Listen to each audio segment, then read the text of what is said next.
So, what's your story? If your brand's got a good story, a powerful brand story can boost conversions by up to 55%. So, in today's episode, I'm going to unpack why and how stories work to increase brand awareness and a whole lot more. So, let's dive right in. Okay, first of all, people love a good story. You probably do too, right? So research shows that not only do most people love a good brand story, but 55%, as I mentioned, are more likely to buy the product in the future. And here's why. There's a lot of psychological factors that contribute to why customers and people in general are more likely to choose a brand with a compelling story. Understanding these factors can shine a light on how stories influence consumer behavior. So here are some of those factors. Overall, emotions is the basis of all high converting copy, which I talk about quite often on this podcast. And the reason is this: people make decisions based on emotion. They justify it by logic, and even the most logical person doesn't even know that they are really basing their decision on emotions. So a compelling brand story has the ability to evoke emotions such as joy or empathy, inspiration, or nostalgia, and the list goes on, right? When customers connect emotionally with a brand story, it creates a memorable and impactful experience, making them more likely to choose that brand over others. They may see themselves. Customers often seek brands that align with their own values, beliefs, and self-image. So a compelling brand story that communicates a clear purpose, mission, or set of values resonates with customers who share those same ideals.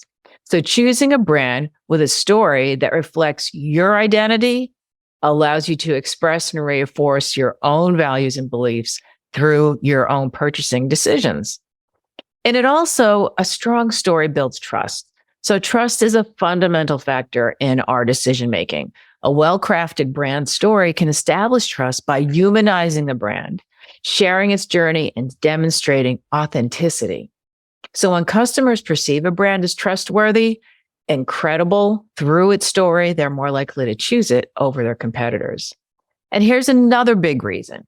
Your brain loves stories. Stories are processed differently in the brain compared to dry information or data. A whole bunch of analytics is not enough to make you make a decision on making a particular purchase. So when information is presented in a narrative form, it engages multiple areas of the brain associated with language, visuals, and emotions. So this enhances the overall memorability and recall of the brand's message. A compelling brand story that's easy to remember and recall can positively influence purchasing decisions. The other reason stories work so well is they inspire people to share. Humans, by nature, we're social creatures, and we're influenced by the opinions and experiences of others. So a brand with a compelling story often sparks conversations and generates positive word of mouth. And customers are more likely to choose a brand that has a captivating story because they want to share their positive experience and be part of that whole narrative, further fueling its success. And a story also sets a brand apart. Customers are often overwhelmed by numerous choices in the marketplace. I'm sure you are many times when you're shopping. So a brand that has a unique and compelling story stands out from everyone else. It becomes a key differentiating factor, and it makes it easier for people to make a decision and to choose a brand that offers a distinctive narrative and experience. And so by understanding these psychological factors, brands can leverage the power of storytelling to create emotional connections, build trust, establish credibility, differentiate themselves in the minds of consumers. There's a lot going on there. A compelling brand story taps into all the psychological drivers and influences customer behavior and increases the likelihood of brand preference and loyalty. So even from a company perspective, a strong brand story provides several huge benefits. So here's a couple of them. A good story sets you apart, as I've mentioned before. It helps a company stand out from its competitors. It creates a unique identity. And I'm going to give you some examples in a minute. It establishes a distinct position in the market, and it makes it easier for customers to recognize and remember that brand. So as I'm going through these, think about brands in your own mind that stand out. So well-crafted brand story has the power to evoke these emotions and create a strong connection with customers. And so when people resonate with the story, they're more likely to develop the sense of loyalty. I'm going to give you an example of a commercial that's been making the rounds on this area lately. There's a hospital called Hoag, and they have a commercial. They have actually two I can think of off the top of my head. Both of them are just gut-wrenchingly emotional. So they're both about people who have cancer and how they get through the process. And the gist of the commercial is that even though you have cancer, you need to keep going with your work a lot of times. And so the one commercial stands out in my mind is this young man who you can tell he's just been diagnosed with cancer, and he's looking, there's no narrative, there's no voiceover, there's no talking in this commercial. So it's just all visual. And so the guy is sitting there and he's looking over at his son, his very young son. And you can tell by the look that's being exchanged, what's being said. And throughout the commercial, he's shown struggling with the treatments, and his wife is standing over his bed, crying. And it's just like so moving. And then they show him at work, and his buddies have their arms around him like, hey, you can do this. We got you, kind of thing.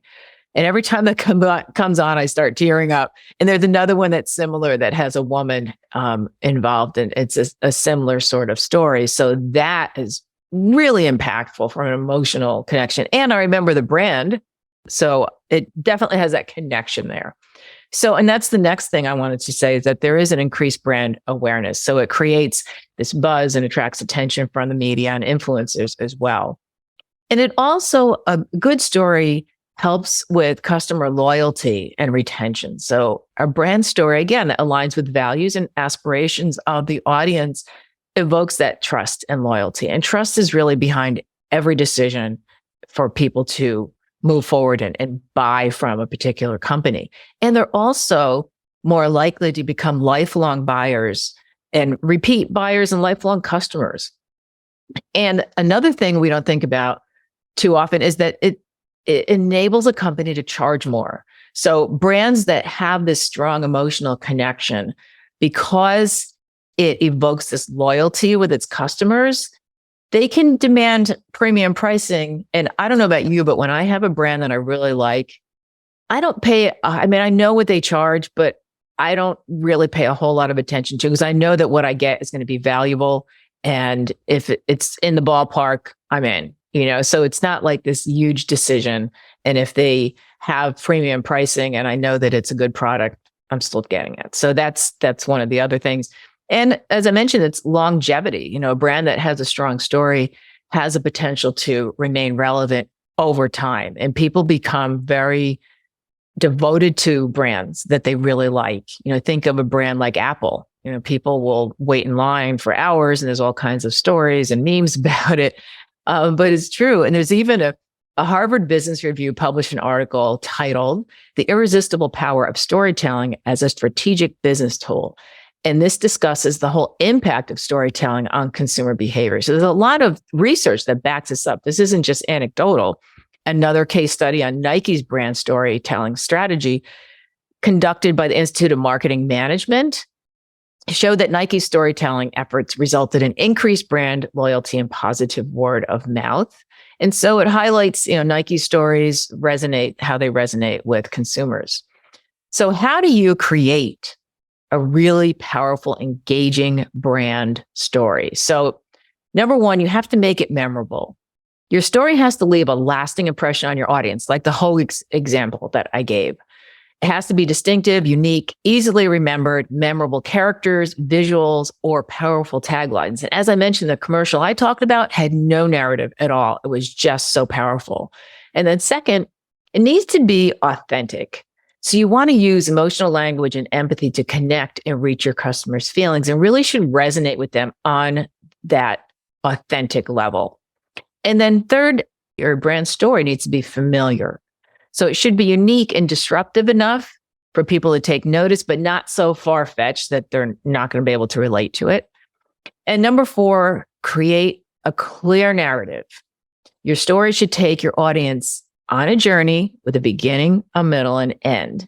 and you want to make it compelling, and they'll be captivated. And finally, you want to also highlight what makes your brand different. Your brand story should communicate the unique value proposition. I talk about this a lot because it really is the foundation for all of your messaging.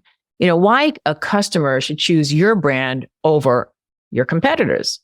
Focus on your brand's strengths, innovations, and customer-centered approach. And that takes a lot of research and voice of customer research specifically to understand what that is. So search for like exceptional storytelling turns up stories like Tom's, which I'm going to get into a couple of these in a little more detail in a minute. SoulCycle, Nike, Airbnb, to name a few. So briefly, like, how does copywriting fit in? It seems logical, but there are some specific ways that copywriting plays a critical role in creating this brand story.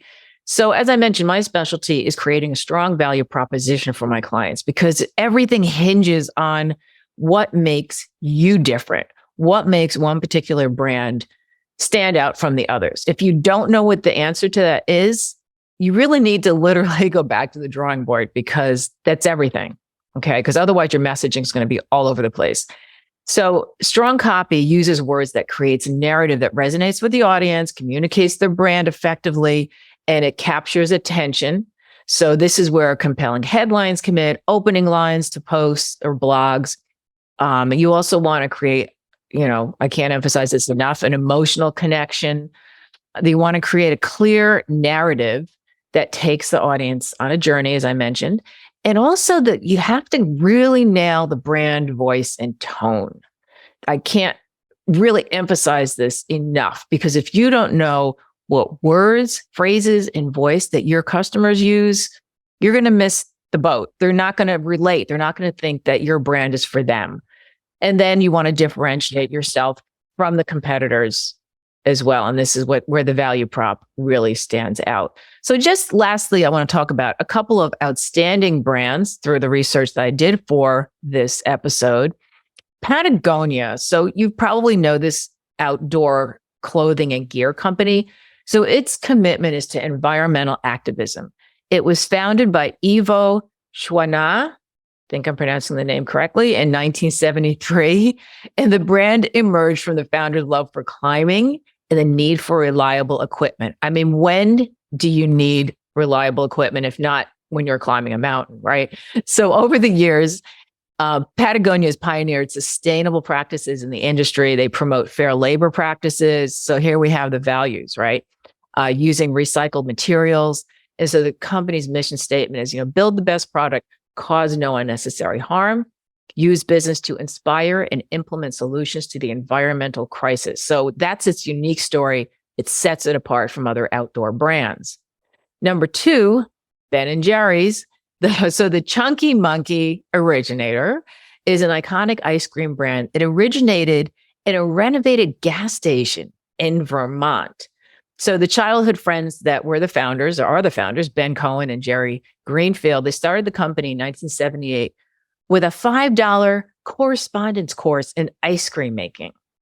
So their commitment to using high quality, all natural ingredients and advocating for social causes such as climate justice and fair trade has made Ben & Jerry's a beloved brand with a unique story of value-driven entrepreneurship. And then let's talk for a minute about Airbnb. So Airbnb revolutionized the travel and accommodation industry by creating a platform that allows people to rent out their homes or spare rooms to travelers. So it was founded in 2008 when the founders, Brian Chesky and Joe Gebbia, rented out air mattresses in their apartment during a design conference. So the concept grew into a global phenomenon. I'm sure there's a lot of steps in between that we're missing here, but it connects hosts and guests from all over the world. And Airbnb's unique story lies in its ability to offer personalized and authentic travel experiences while promoting a sense of community and well-being. And lastly, I want to talk about Tom's. And Tom's is a footwear accessory brand with a distinctive one-for-one business model. I've bought several pairs of Tom's myself, and a big reason is because of their values. So the founder, Blake Mycoskie, was inspired to start the company in 2006 after witnessing the hardships faced by children in Argentina who did not have shoes. So for every pair of Tom's shoes purchased, the company donates a pair to a child in need. So it's a simple but powerful concept that resonated with consumers and became the foundation of Tom's unique story of combining commerce with philanthropy. So I hope you found this episode fun and thought provoking. How will you use stories to increase customer and client interested conversions and really get your brand's distinct story out there? So for more episodes on storytelling, I'm going to include some links to other episodes in the show from people who have been on as guests who specialize in storytelling. So until next time, thanks for listening.